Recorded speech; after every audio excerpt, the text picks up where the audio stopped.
In this first problem, we want to find the slope of the line that goes through the points -3/4, 5, 6, and 1/2, -5/2. So we want to do y2 minus y1. So -5/2 minus 5/6 over x2 minus x1. So that would be 1/2 minus a -3/4. And here we have a bunch of fractions. Let's turn this negative into a positive. So I'm going to multiply each term by the lowest common multiple of 2, 6, and 4 to get rid of all the fractions. So 12 is the lowest multiple that all three of those denominators go into. So I end up getting -30 minus 10 over 6 plus 9. So that would be -40 over 15, which would reduce to -8/3. And that's our slope. For number 2, we want to write the name of each equation type and the form of that equation that we learned for linear equations. So the first one is slope-intercept form. And that form is y equals mx plus b, where m is our slope and b is our y-intercept. The second form we know is point-slope form. And that is y minus y1 equals m times x minus x1, where x1 and y1 are our point and m is our slope. Another form is standard form. And that is ax plus by equals c, and a, b, and c must be integers, so they cannot be fractions. And the last form we learned is called general form, and that is where it's similar to standard, except the c is moved over to the other side and our equation is set equal to 0. So a, b, and c should also be integers for general form as well. For number 3, we want to write the equation of the line given the point -3/5 and the slope, which is -3/2, except our final answer needs to be in general form. So since I'm given the slope and a point that my line goes through, it's easiest to first write my equation in point-slope form. So I have y minus y1 equals m times x minus x1. And we know that in general form we are not allowed to have any fractions. So I'm going to multiply each term by 2.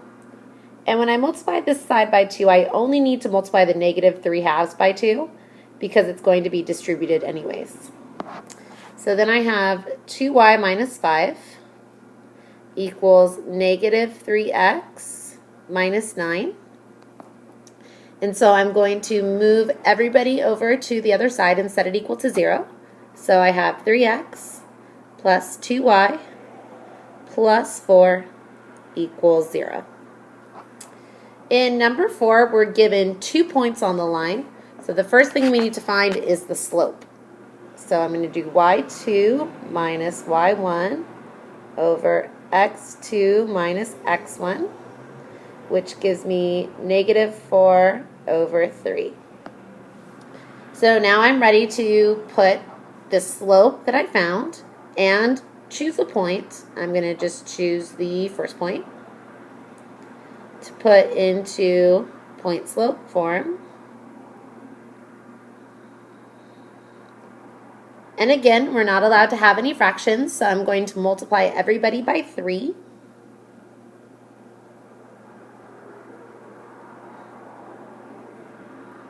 And then distribute the negative 4.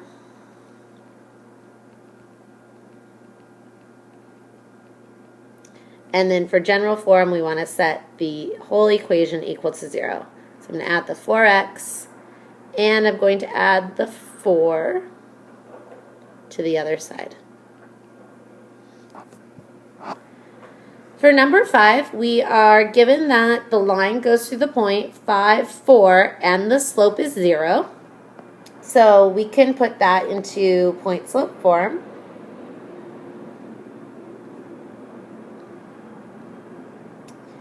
And since the slope is 0, we're just going to end up with y minus 4 equals 0. This would also be the line y equals 4, but we need to have it in general form, so we move the 4 over.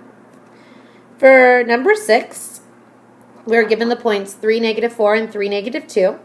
So if we do y2 minus y1 over x2 minus x1, we end up getting 6 over 0, so our slope is undefined. Whenever we have an undefined slope, we know that we have a vertical line. So if we have a vertical line that goes through 3, negative 4, and 3, comma 2, we know that we have an x equals equation, because whenever we have a vertical line, it's x equals, and it would have to be x equals 3, since 3 is the x coordinate. But now I need my final answer to be in general form, so I'm just going to move the 3 over and set it equal to 0. In number 7, we want to find the equation of the line that passes through the point negative 8, comma 3, and first is parallel to the given line. So I know that parallel lines have the same slope, so I want to first find the slope of the line that I'm given, 3x plus 2y equals 5. So to find the slope, I am going to put it into slope-intercept form. And now I know that the slope is negative 3/2. So now I'm going to use the point negative 8, comma 3 and put it into point slope form with my negative 3/2 slope. So I have y minus 3 equals negative 3/2 times x plus 8. And again, we are not allowed to have fractions, so I'm going to multiply by a 2. And then distribute the negative 3. And then put everybody onto one side.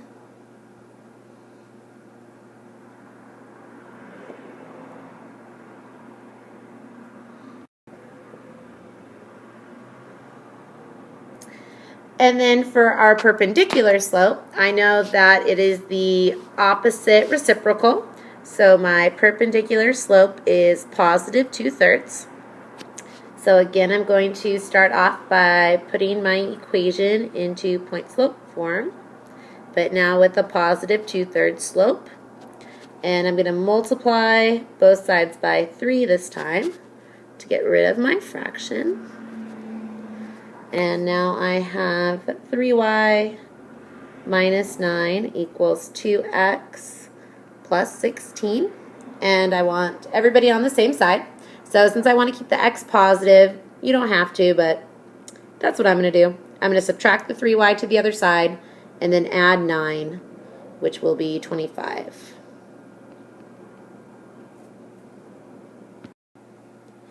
We can skip number 7 on this page, which brings us to number 8. So in number 8, we want to look at the equation and determine if the equation represents y as a function of x. So a few things that we want to remember that automatically makes y not a function of x. One thing is an even exponent for y. So if you ever see an even exponent for y, we automatically know that that function is not a function of x. For part B, we don't have an even exponent for y, and if we wanted to, we could get everybody onto one side, or or we can get the y over to the other side. So we just have 2x squared minus 3 equals y. And that's just our normal parabola. So yes, b is a function of x. Same thing with c. If we have y equals the square root of 1 minus x, we even know what that looks like, the square root graph. So yes, that is a function. Another thing that automatically tells us that y is not a function of x is y inside of an absolute value. So if you ever see y inside an absolute value, we know that it is not a function of x. X can be inside of an absolute value, but not y. For number 9, we're given that f of x equals x squared minus 3x plus 2, and first we want to find f of 2. So to find that, all we do is we take 2 and we plug it in wherever we see an x, and then we just have to calculate that out. So it would be 4 minus 6 plus 2, which would equal 0. Now we want to do the same thing but find f of t squared. So now we want to plug a t squared in wherever we see an x. So we're going to have a t squared, and that's going to get squared, minus 3t squared plus 2. So that will actually become a t to the 4th minus 3t squared plus 2. And now we want to do the same thing. We want to find f of t plus 2. So we have to take t plus 2 and plug it in wherever we see an x.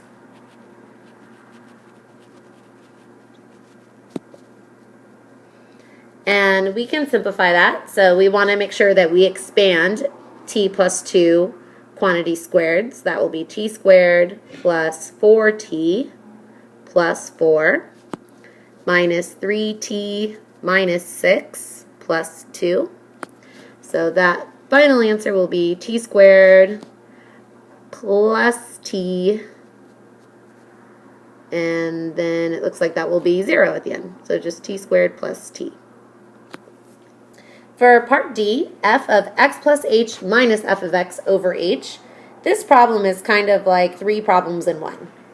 First, we have to find f of x plus h. So just like with t plus 2, I'm going to take x plus h and plug it in wherever I see an x into the f of x function.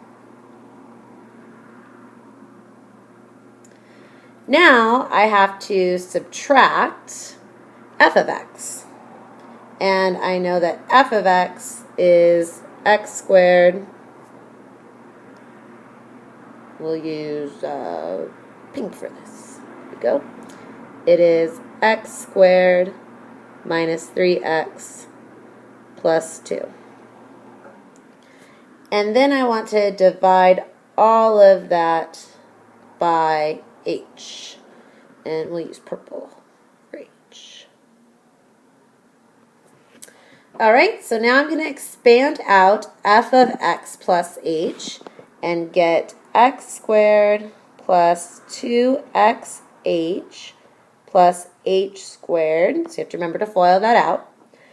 Distribute the negative 3, so I get negative 3x minus 3h plus 2. And then I'm going to distribute the negative to get minus x squared plus 3x minus 2. And that is still all over h. And so now it looks like I can simplify the numerator and cross out some numbers. So it looks like the 3 x's will cancel, and the 2 and the negative 2 will cancel, and the negative x squared and the x squared will cancel. So I'm just left with 2xh plus h squared minus 3h all over h.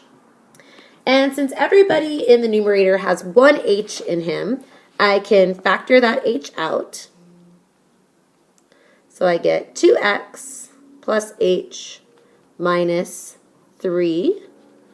And I still have the h on the bottom, but since I have this h on the top and this h on the bottom, they can cancel. So my final answer is 2x plus h minus 3.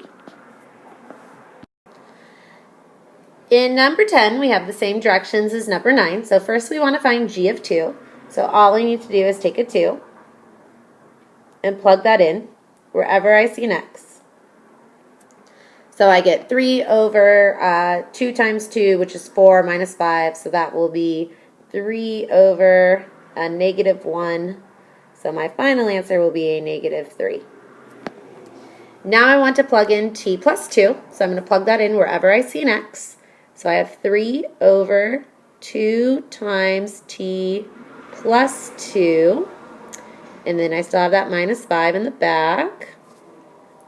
So that will be 3 over 2t plus 4 minus 5.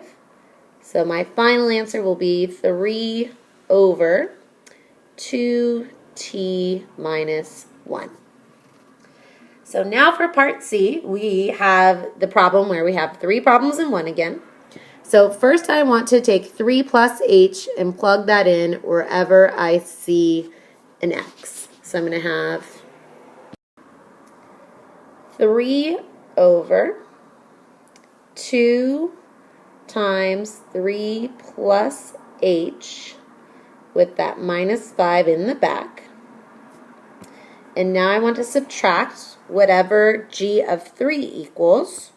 So I'm going to have to take that 3 and plug them in. So now 3 over 2 times 3 minus 5. And then that is still all over h. So now it looks like we have quite a bit of simplifying to do.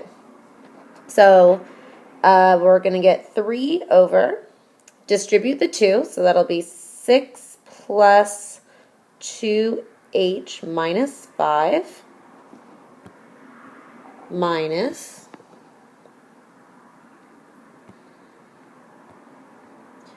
3 over 6 minus 5, so that'll just be a 3 over 1 essentially. And that is still all divided by h.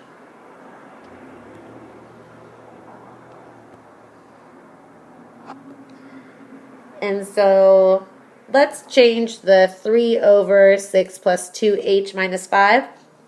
Let's change that guy into a 1 plus 2h, or a 2h plus 1 after we simplify. So this guy really becomes a 2h plus 1.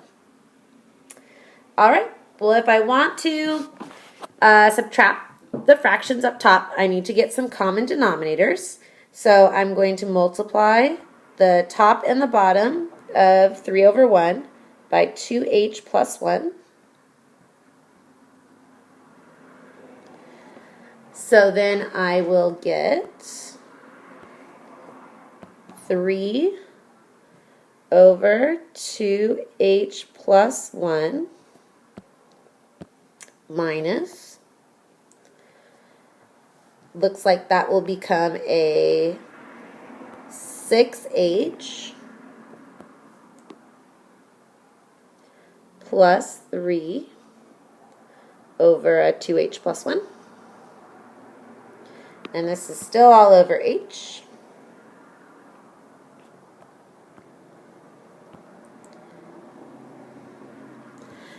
And remember that when we subtract the fractions up top, we just subtract the numerators, and that negative needs to distribute. So we'll end up with a 3 minus 6h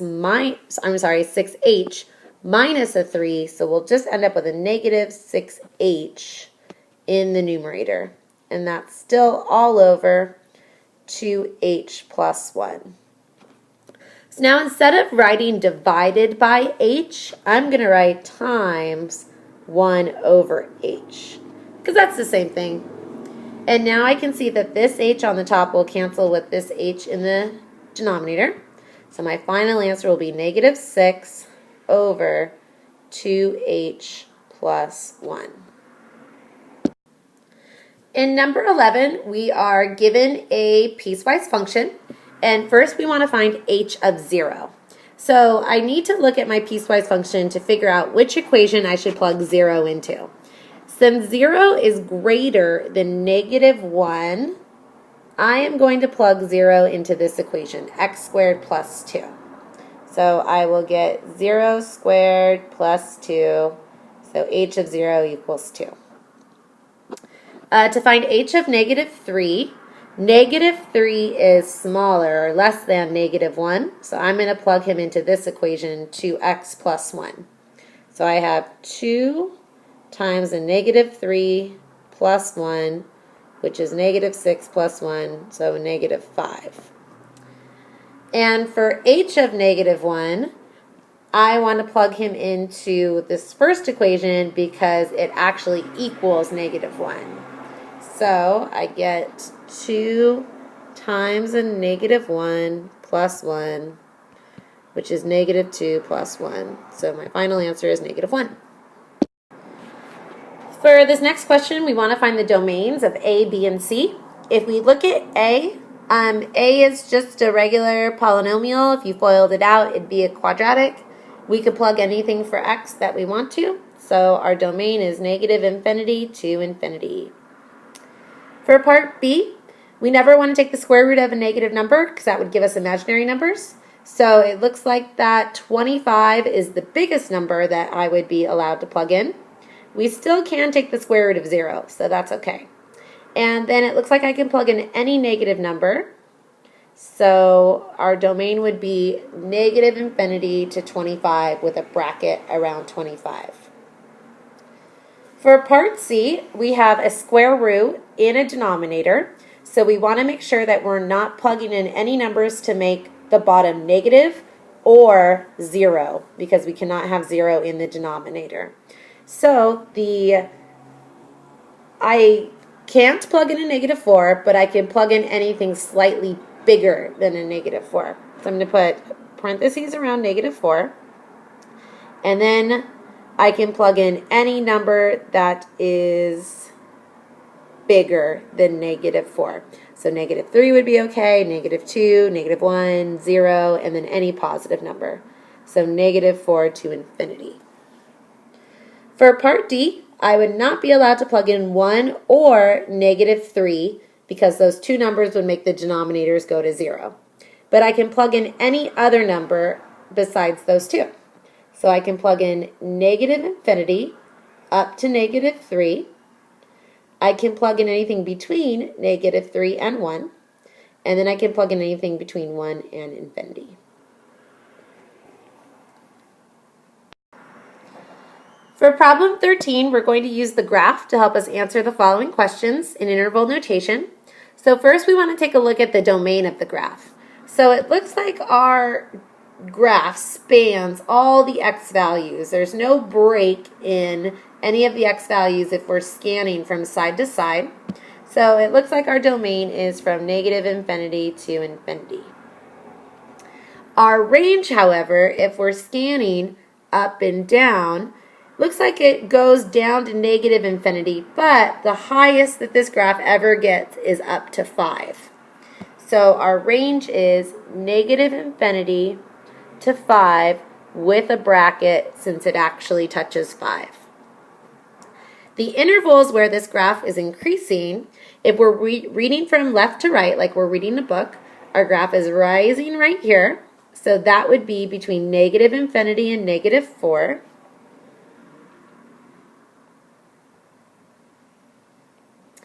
And our graph rises again right here. So that would be between the x values 3 and 5.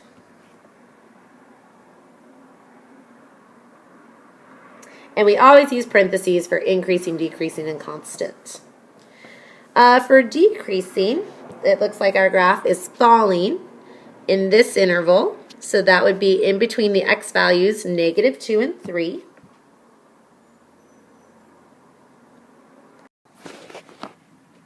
The question where f of x is greater than or equal to 0 is asking, over what interval is the graph greater than or equal to 0, or are all the y values greater than or equal to 0? So if you look at the x-axis, it's asking what's the interval where all the y values are greater than or equal to 0. So that looks like from -5 to 7. And we want to put brackets around that because that includes 0.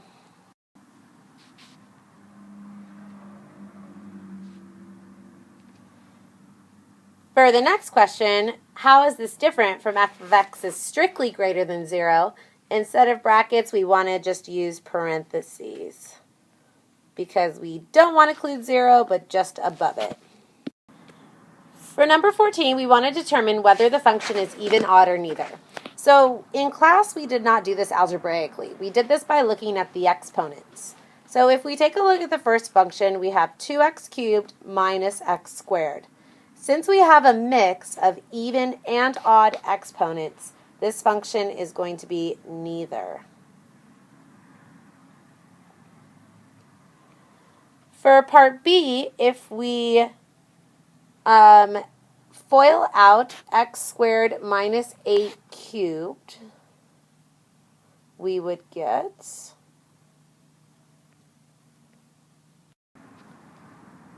x squared minus 8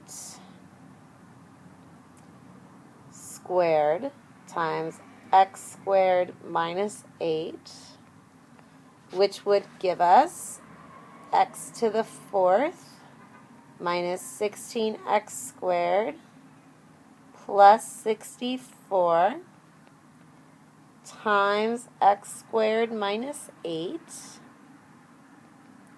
which would give us x to the 6th minus 8x to the 4th minus 16x to the 4th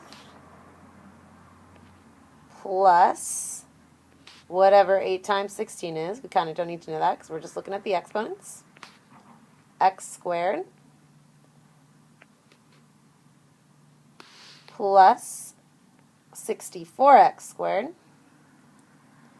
minus whatever 8 times 64 is. So, since every exponent ended up to be even, and this is really next to the 0 power since there's nothing there, we know that this is an even function.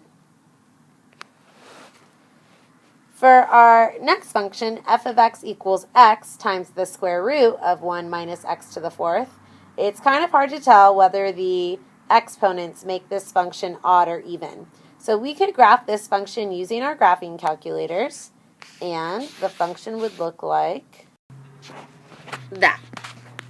So since this is symmetrical around the origin it mirrors over, we know that this is an odd function. If we graphed the first function, x squared minus 8 cubed, on our graphing calculator, we could tell if it was even or odd that way. It is even if it's symmetrical around the y-axis. And since the function looks like that below, we know that the y-axis cuts it in half, so it's an even function. For these next few problems, we want to first identify the parent function. And the parent function for this first one would be x squared. That's the most basic x squared graph. So now the translations that are going to happen to x squared, if I have a minus 3 inside with the x, is it's going to shift to the right 3. So in words, since it says we should describe it in words, we'll say shift right 3.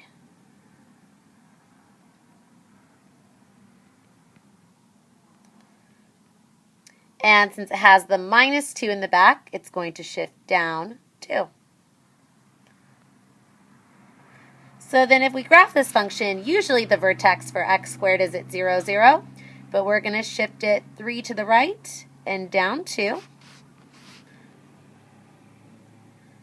And then we know that our normal parabola looks like so. And we have our translation. For this next graph, we have our basic function as the absolute value of x. And since we have a plus 2 on the inside, it's going to shift to the left 2.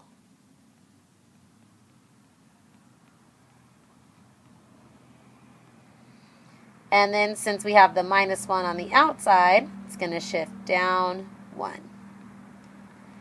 And since we have a negative out in front, we're going to reflect over the x-axis.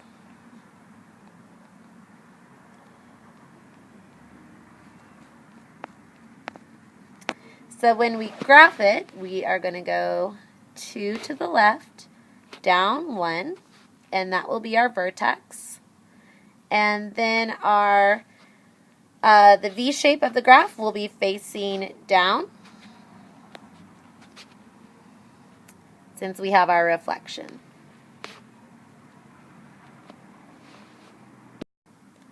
For the first problem in the graphing calculator section, we want to use our graphing calculator to graph the absolute value of x plus 5 divided by 2. And it should look like an absolute value graph, V-shaped, with the vertex at negative 5, 0. So the interval where the graph would be increasing would be from negative 5 to infinity. The graph would be decreasing from negative infinity to negative 5. And it's not constant anywhere. The domain is negative infinity to infinity, since it spans all x values. And since the smallest y value it touches is 0, we're going to put a bracket around 0, and it goes up to infinity for the range. For number 2, we want to graph it using our graphing calculator. And we want to use the graphing calculator to calculate the maximum point right here and the minimum point down here, because we can't see exactly what it is on the graph. And it turns out that our maximum is negative 0.426, 1.973, and our minimum is 0.913, negative 3.043. So if we want to know where this graph is increasing, it looks like it's increasing over 2 intervals, right here and right here. And we want to use the x values to represent where it's increasing. So that would be from negative infinity to negative 0.426. And then again from 0.193 to infinity. It looks like it is decreasing over 1 interval, which is right here.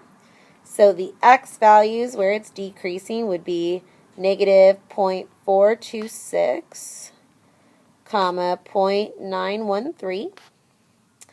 It's not constant anywhere, so we don't have to worry about that.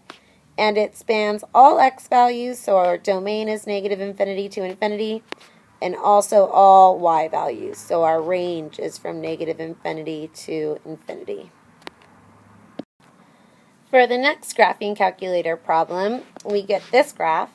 So we can see that the graph is decreasing over this interval right here. So that would be from negative infinity to negative 2. And it is increasing over this interval. So that would be from 2 to infinity. It is not constant anywhere because the graph does not exist in this area. So our domain would be negative infinity to negative 2 with a bracket, since it touches negative 2. And then again, bracket 2 to infinity. And then our range would be from 0 with a bracket to infinity. For this next problem, we're going to be using some translations to create a new graph out of what's given to us, which is f of x below. So the first graph we want to graph is f of x minus 1 with a minus 1 in the back.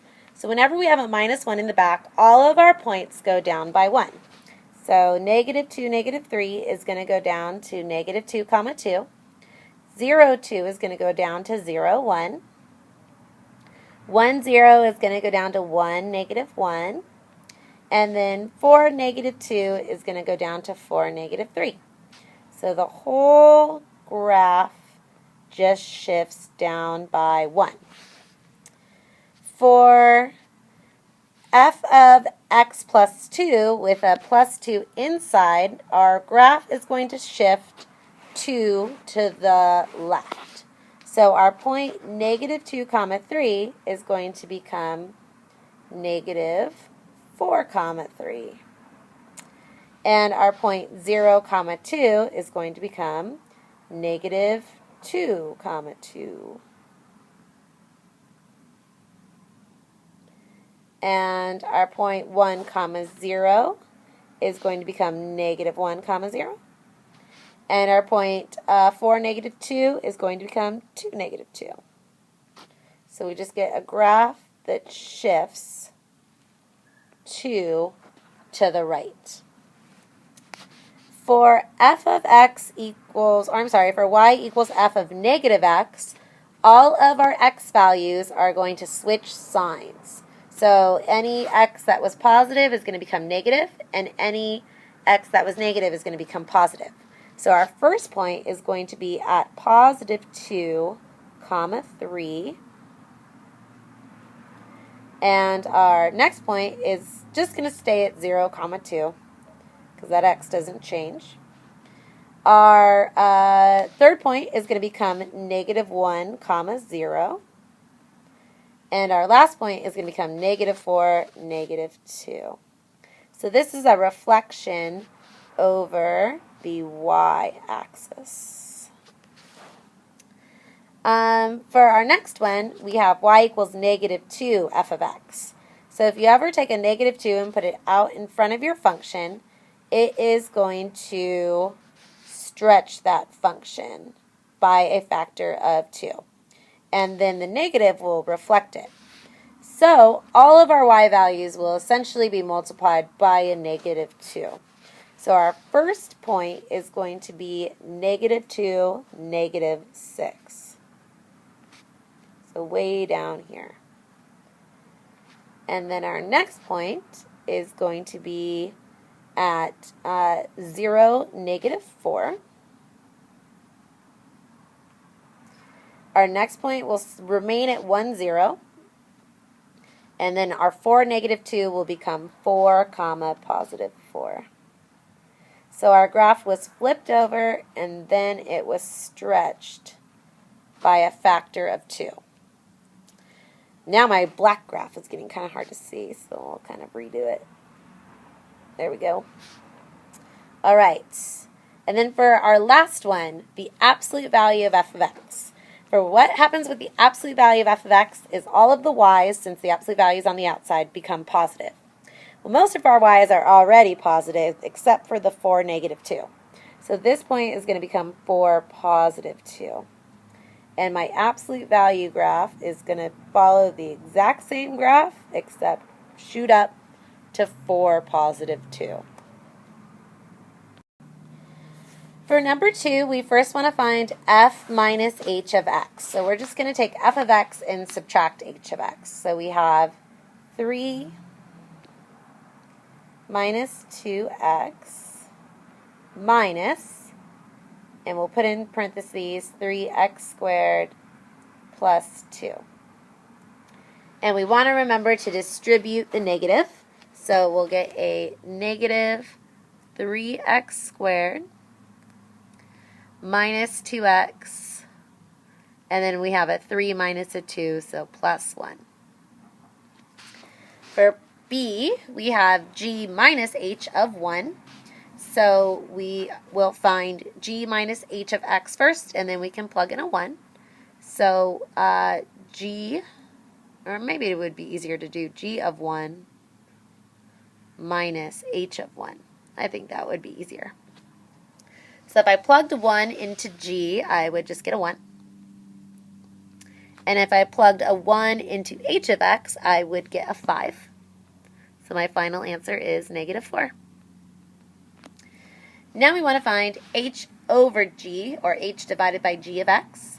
So h of x is 3x squared plus 2. And then we would just put g of x on the bottom. So we have the square root of x on the bottom. In this case, x would not be allowed to equal 0 or any negative numbers. Next, I want to find f times h of negative 2. So I want to find f of negative 2 and times that by h of negative 2.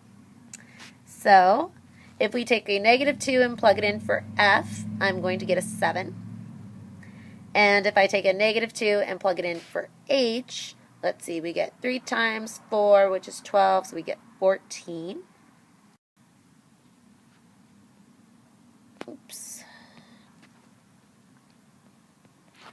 And 7 times 14, let's see, that would be 98.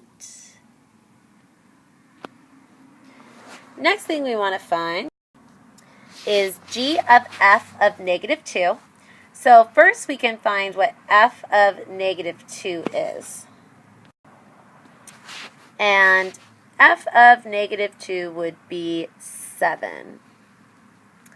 And now we can find g of 7, which would just be the square root of 7. So you always do the second one first and then take that number and plug it into the next function.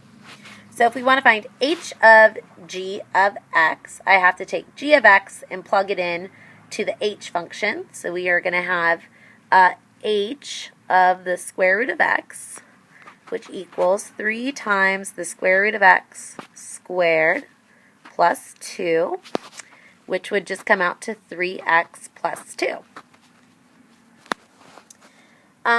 For part G, we want to know the domain of answer C.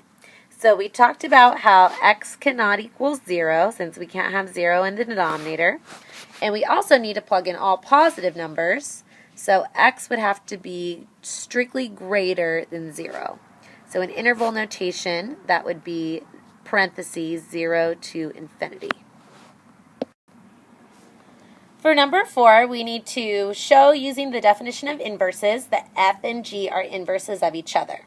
So this is the mini proof that we talked about in class, where we have to show that f of g of x equals x, and then we have to show that g of f of x equals x. So first, I'm going to take my g and plug it into f. So f of g of x equals the square root of x squared minus 1 plus 1, which equals the square root of x squared, which equals x. So we're good. We proved half of it. Now I have to show that g of f of x equals x. So I'm going to take f of x, which was the square root of x plus 1, and plug it into g, so that's going to get squared. And I'll get x plus 1 minus 1, which just equals x. So now I proved that those two functions are inverses of each other. For number 5, we want to find the inverse equation to the square root of 9 minus x. So first, I want to remember that f of x is the same thing as y. And to find the inverse, I'm going to take x and y and switch them. And now I need to solve for y. So I'm going to square both sides first. And then to get y by itself, I'm going to add y to the other side and then subtract x. So I get y equals 9 minus x squared.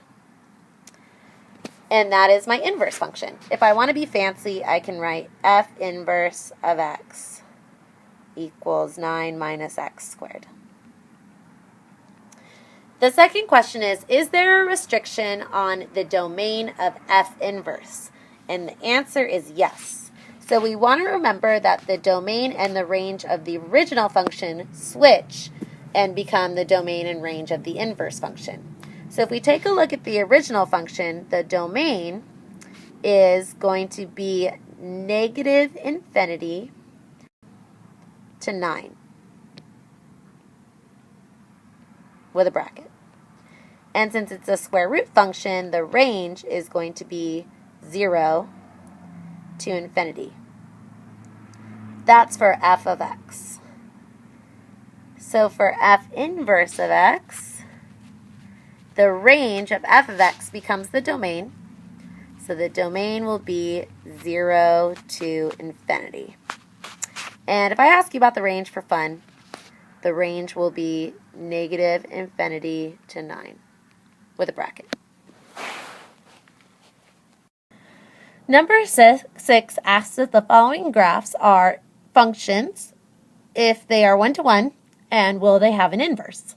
So if we take a look at the first graph, it is a function because the first graph passes the vertical line test. So yes, this graph is a function. However, this graph is not one-to-one because it does not pass the horizontal line test. So the answer is no. So then, will this graph have an inverse? The answer is no, because the graph is not one-to-one. For the second graph, it is a function because it passes line tests. It is one-to-one because it passes the horizontal line test, so it will have an inverse function. The last graph, the third graph, is not a function because it does not pass the vertical line test. So it is not one-to-one, and it will not have an inverse function. For number 7, if f of x and g of x are inverse, the graphs always reflect across the line y equals x. For number 8, we want to use the graph given to write down the coordinates of the inverse function.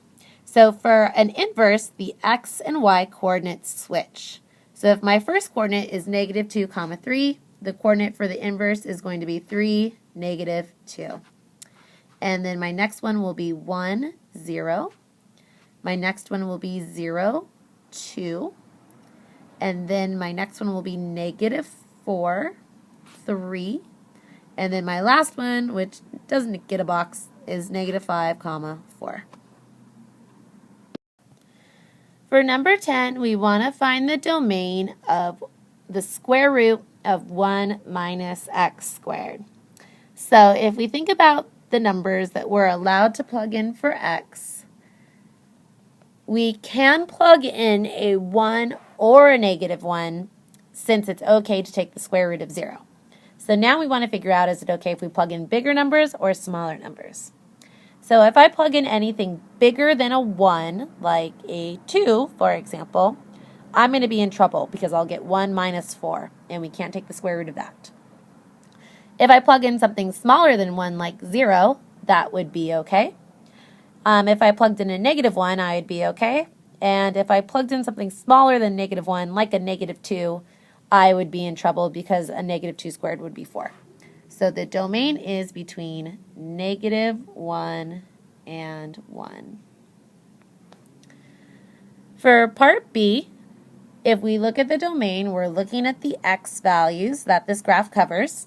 And this graph includes the x value, negative 2, so we'll give that a bracket. But it goes right up to 2 and it doesn't touch it, so that will get a parenthesis. The range, since the graph does touch negative 2 and that's the lowest value, we'll put a bracket around it. And the highest the graph goes is 3. So we'll put a bracket around 3. For number 11, we want to graph the piecewise function x plus 7 for x is less than 1 and x minus 1 for x is greater than or equal to 1.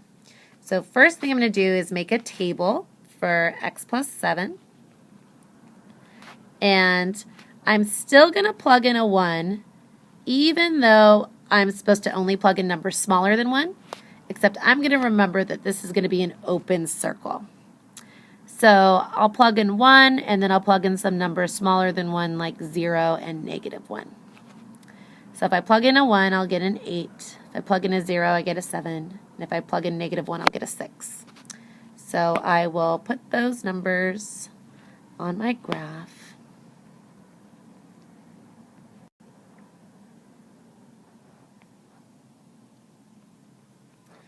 And I have a open dot at 1, 8, and then a closed dot at 0, 7, and a closed dot at -1, 6.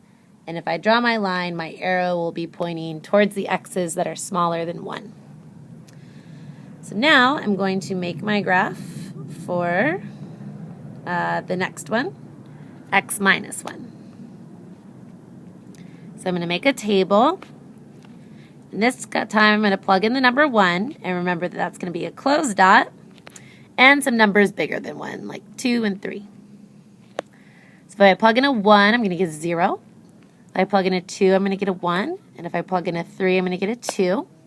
So I have a point at 1, 0, and that's a closed dot. I have a point at 2, 1, and then a point at 3, 2. And then my line will go this way. For the last problem, we are given a rectangular piece of material that is 12 by 20 units, and a box is made by cutting equal squares from the corners and turning up the sides. And we want to write the volume of this box as a function of x. So we know that volume is length times width times height. And if you imagine folding up the corners of the box, since we cut x out of each side, the height of the box would be x.